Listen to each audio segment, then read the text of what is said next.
Agreed. Tony, I want to stay on the subject of the dark side of the ring. You know, we've had you in several times in the past, and we've actually purposely stayed away from the Bruiser Brody subject. But tonight, I wanted to know: can you give the fans any closer insight about that night that you may not have?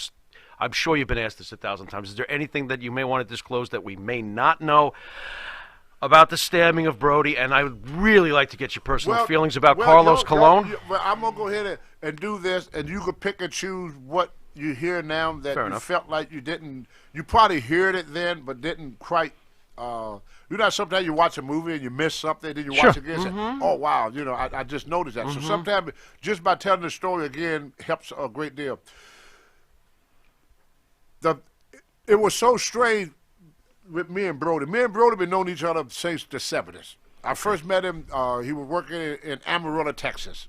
And he just got through playing college football and everything, and we worked together some. Then we worked all over, but then I went to Von Erich territory in Texas, and I went in as the Black Superman. That's when I first started wearing the Superman suit.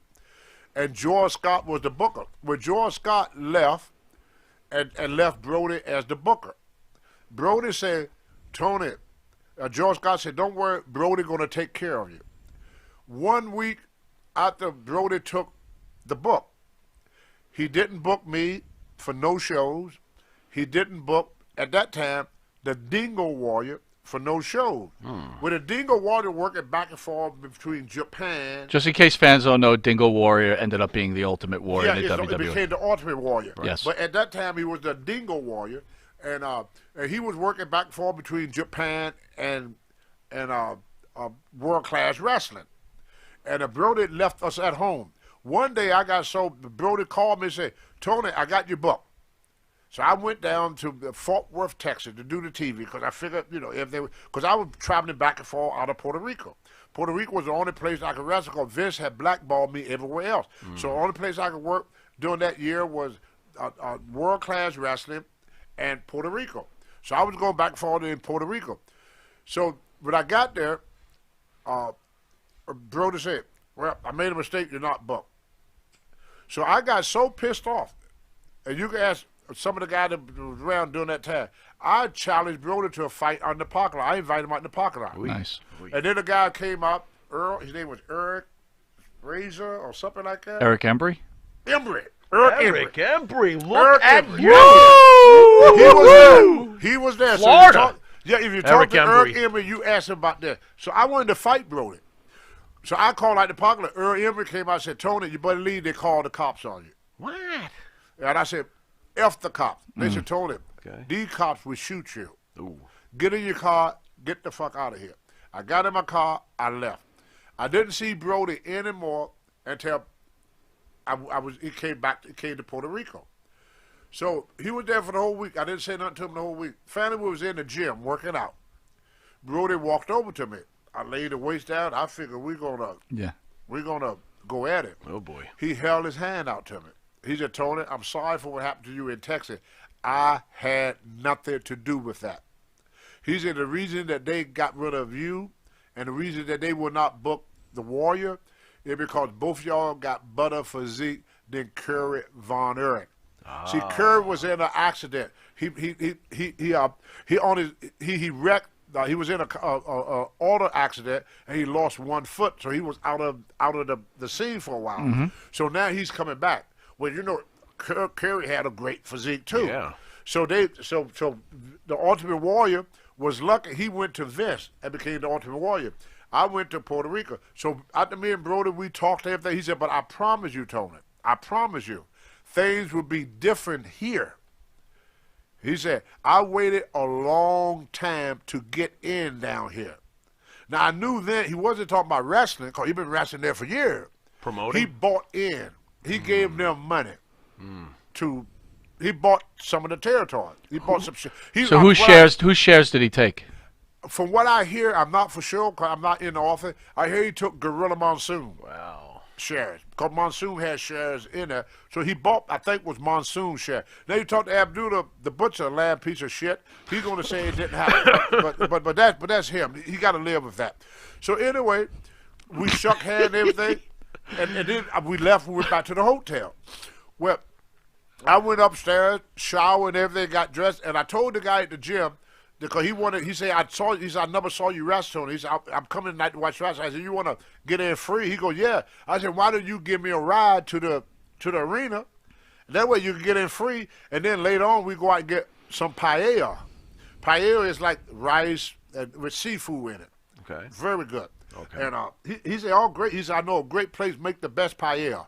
So he said, "You mind if I bring my wife along?" At that time was his girlfriend. I said, "No, go ahead." So the guy pulled up to get me. I came out of the hotel. It was called the Tanama. And Brody and Dutch Mantel was sitting on the steps. So I said, "Brody, why you staying here?" I said, I'm always late. How come you late today?" He said, "I'm waiting for Jose to pick me up." Now, man, you out there, Fat, Jose is the man that murdered him. He was waiting at the hotel for his murderer. He had no idea. They rode together all week.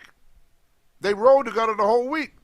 So Brody had no idea. So I got in the back seat, me and Dutch Mantel sat in the back seat.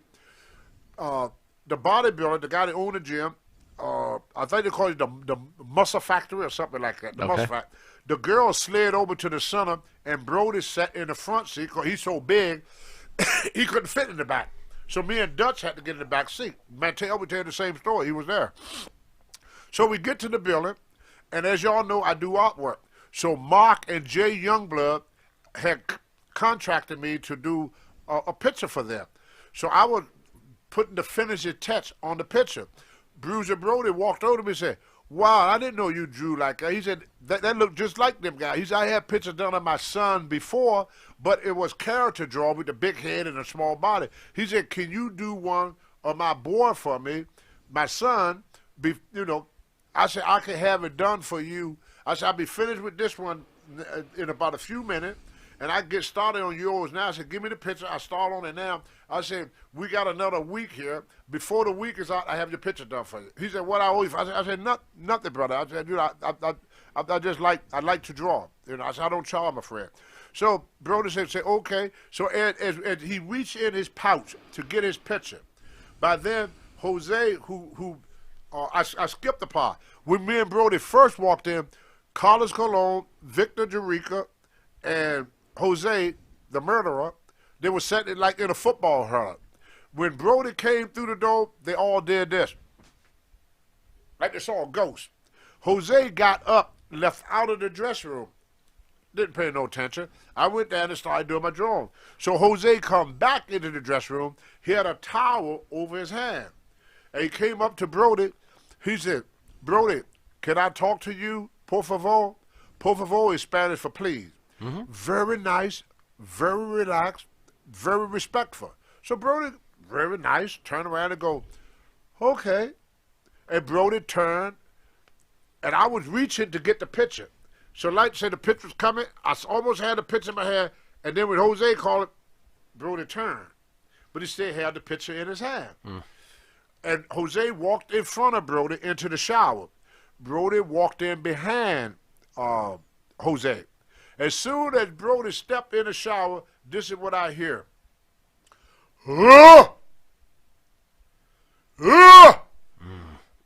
Just like that. I looked up. When I looked up, Jose raised the knife in the air like this. I sprung from my seat, grabbed Brody around the waist. I pulled him back. When I pulled him back, the knife came back, cut off some of his ponytail. I went to grab Jose. I'm holding Brody with one arm, trying to hold him up, and try to sucker punch this bastard in the face. Carlos Colon cut me off. Grab Jose, push Jose up against the wall, and say, "No, Jose, no, Jose." So I went. The Brody looked at me and said, "Brother, I'm hurt. Don't let them." Real quick, Tony, do you think no Jose meant that Jose was going to come try to stab you and he stopped him from stabbing you, or was just he was like... Was Cologne full of shit anyway? Cause let me tell you something. I was as worried about Jose stabbing me as I'm worried about getting pregnant. there you go.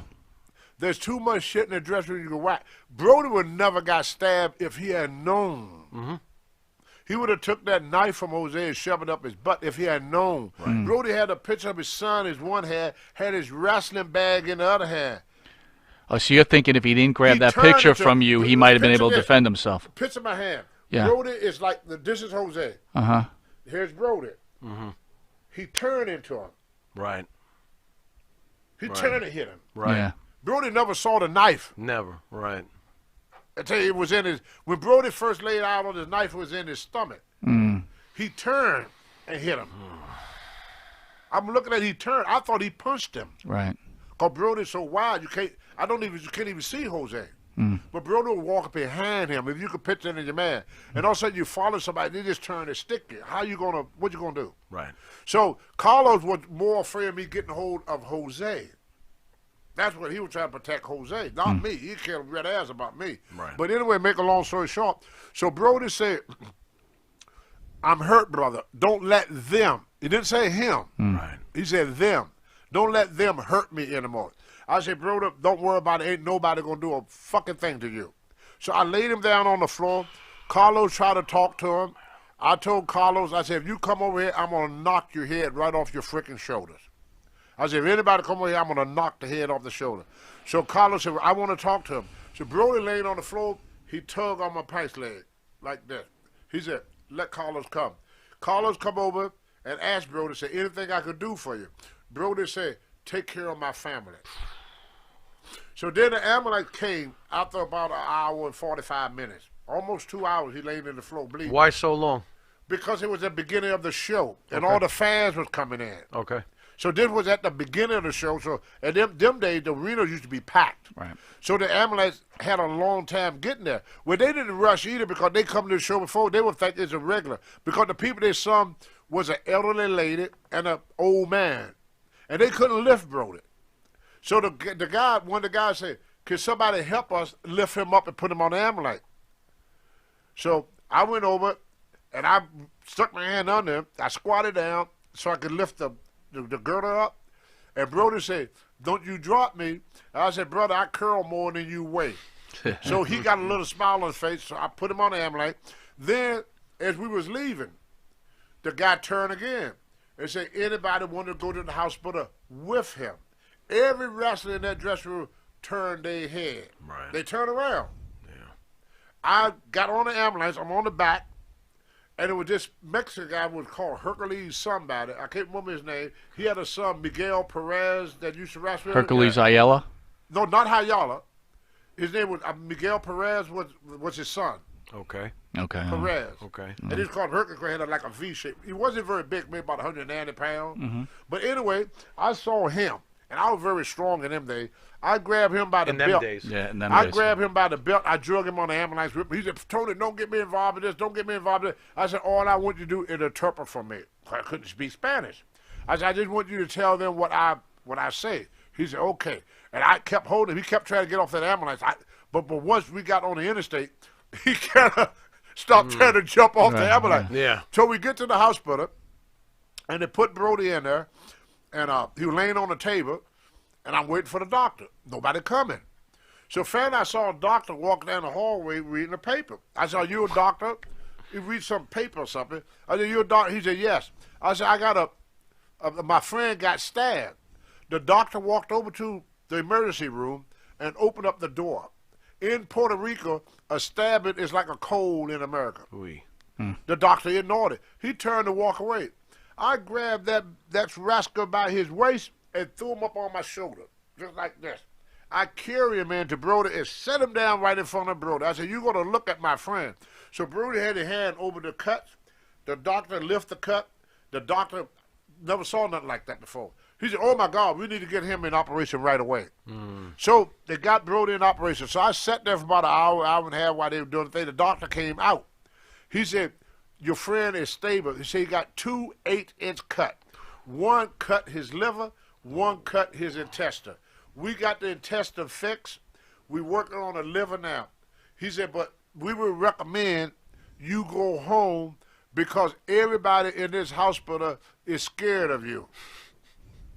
He said, you got everybody so nervous He said, I'm afraid that you're going to cause more harm than good. Why don't you come back in your morning? I said, you sure he's okay? He said, your friend going to be okay. We got him stable. His blood pressure, everything is stable. So I left and I went back to the building. When I got back to the building, I'm walking towards the dressing room. I hear, hey, hey, hey, hey, ha, ha, ha, ha, ha, ha, ha, ha, ha. Hey, great match. The blood is still wet on the floor. Ain't even dry yet.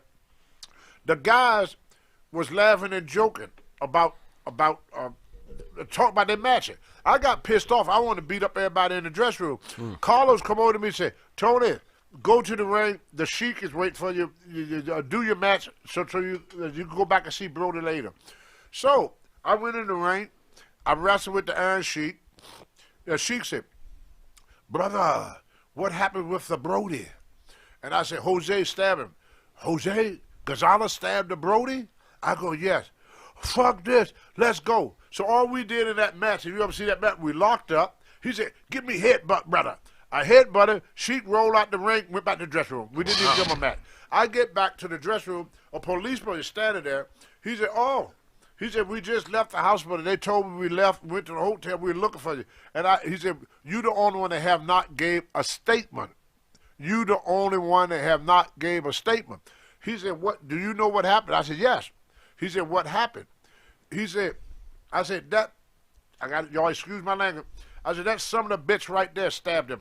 He said, you mean Vader? Because he was, I said, the invader. I said, yeah, that son of the bitch right there stabbed Brody. I was looking right there. He said, how is that possible? And I said, why? He said, everybody in the dressing room that I interviewed said that a wrestling fan did it. So they already had made the story up while I was gone of what they're going to tell the police. So I went back to my hotel room, and what's his name? Sabio Vegas. Sabio Vega? Yeah. He was wrestling there as TNT. He was there with my bag. He said, don't go to your room, Tony. They're looking for you because you talking. Oh. If you ever talk to Sabio Vega, I always shake his hand. He saved my life. They was waiting for me up in my room. They were going to kill me. So I walked the beach the whole day. Finally, the next morning, I said, screw it. If they up there, we're going to battle. I said, I ain't going to we're going to battle if they over there. When I got there, one of the seekers said, come on, brother, we're having a meeting in Abdullah the Butcher room. Now, Abdullah on the dark side said there was no meeting. You asked Seeker, there was a meeting. You asked Dutch Mantel, there was a meeting. You asked anybody but Abdullah the Butcher, there was a meeting. Why would he lie? What's he got to gain? I think because he got shares in it. And he was the one that called for the meeting. And he don't want Carlos to know that he got the boys to boycott the week. Because it wasn't for Abdullah calling that meeting. Because Abdullah and Brody was good friends. And we boycotted the week. Nobody would wrestle for him no more that week. And it was our way of standing up to him, boycotting it. So after the meeting, the guy said, well, somebody need to go to, one of the wrestlers said, well, somebody need to go and tell the police what happened. And everybody said, well, I didn't see it. I wasn't there. Dutch Mantel said, well, I left out of the dressing room. I didn't actually see it. When I came back, it was already done. And was Dutch telling the truth, or is he just like he didn't want any part of it? I didn't see him leave the dressing room. Okay. I didn't see him leave. I didn't see him come in. He said he did, but I didn't see it. I got you. I can't talk to that because I was drawing. So anyway, Seeker, for people who don't know who Seeker is the father of Roman Reigns. And if you look at the picture of Seeker, they look like twins, right? Yeah. He looked just like his dad. Yeah. So Seeker said, I go with you, brother. So I said, oh, okay. I mean, if you got Seeker, if y'all really knew Seeker in his younger days, you didn't need nobody else. Right. I mean, Seeker and Alpha was pretty big, Peter Mavias and large. Oh my God, Oh, yeah. Seeker was powerful, big, strong, powerful Samoan. So he went with me. I gave my report. I asked the policeman. I said, if I come to trial, can I have protection? He said, once you get to the courthouse, we can protect you. Outside, we can't. He said, we don't have enough manpower to do that. I said, well, I got a .357 Magnum I'd like to bring along with me. He said, that's okay with me as long as you can clear with the airline. I called the airline. The airline said, as long as I check it. I can't carry it all. Yeah, right. I have to check it with my luggage, and you have to fill out some paper to say you got a weapon. So I said, okay, y'all did. I gave him my address, gave him everything. I've got to the airport. I sat at the airport. And back in them days, you didn't have to make reservations. Nothing. If you got cash, remember you could buy a ticket with cash. You just go. throw the money on the table. They Right. give you a ticket and get on a plane. And I didn't hear no more about Brody until after the trial. I saw it on TV. That's how I found out it was a trial. After the trial. I never received How anything. on earth? You're the one eyewitness.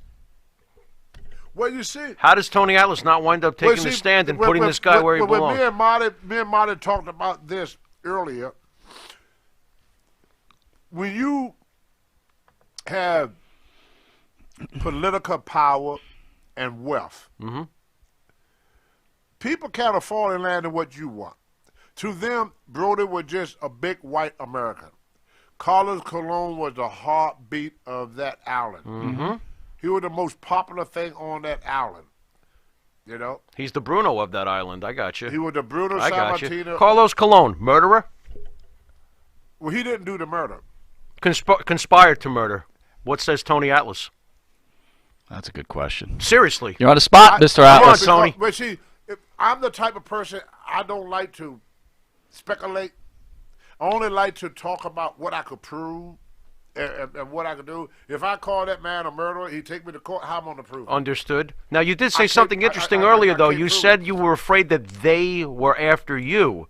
And you felt who's they? Is it Carlos? Is it I kept hearing the term both from Brody when he was down. He said, "Don't let them hurt me anymore." Them. He said them. Then when Sabio Vega came to get me, he said, "They are looking for you." In both incidents, they used the term "they," which gave me the impression that it was a conspiracy. See, what I think would happen, I'm giving my opinion on this, because I watched some of the dark side, and I hear one of the guys say that Brody said he's going to get his money back even if he got to beat the hell out of him. So, and then I hear that Carlos Colon had gambling debts. Now, there's something that's not here at the airport. There was a guy at the airport sitting with me. He would go back and forth. He was a nurse's assistant, CNA, and he said, "Man, I'm sorry about what happened to your buddy." I said, "Yeah." I said, "The doctor," I said, "They should sue the hospital." He said, "They had a guy stable." He said, "No, it wasn't the hospital." I said, "It wasn't?" He said, "No." He said, 2 seconds after you left, 2 seconds, he said some security people came and told us, "Stop working on the wrestler." They went to the hospital and finished the job with this guy, this orderly. Is that what you call him, orderly? He told me that. He was there. So let me ask you: have you ever, after this is all said and done, and you're still wrestling, you ever run across Carlos Colon again? Yeah. And what's your feelings there? Are you just How awkward is that? Or is it just the business? The business just made you Well, see, indifferent after? I don't mean to bring race into it, but Okay. me being a black man, I can't do what other people do. Okay. I can't. Carlo is rich and powerful. I'm a poor old black man. Whatever happened, they're gonna blame me. I can't do what they do. Like when me and Tommy Wildfire Rich go out and get drunk and miss a show, they fire me. They made Tommy world champion. You understand? I learned Unbelievable. that. A lot of people don't want to believe that's how the world. So you felt helpless, kind of, during this. I was helpless. That's you know. interesting. So the best thing for me to do, I had nobody on my side. Okay. Even I noticed Brody didn't have one friend in the world, not one. Everybody turned their back on him that day. Well, let's be honest. Like, Was it because he was a loner in the business? No, I mean, because what happened in the wrestling world, when one wrestler is gone, like I said earlier, the way the other guys look at it, it's an open door for them. Who became the booker after Brody died? That's rough. You know who became the booker? Gonzalez. No. Who? Dutch Mantel. Oh, well, go surprise there. He would have been next on my list. Wow. And he accepted it, too. So even though he knows this guy's murdered, but you see, we could go back to what you told me about Brody coming up to you and go, "Hey, Well, Tony." the same thing in Owen Hart. How many guys left Vince because of it? Nobody. That's wrestling. And we pointed out People Owen used to always always stayed say, with Vince all after you we screwed guys, Brett. all you guys are friends.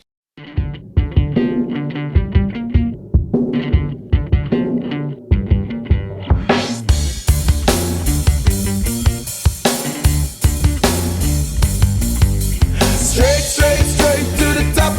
We're living this life, not just dreaming it, we're doing it for real.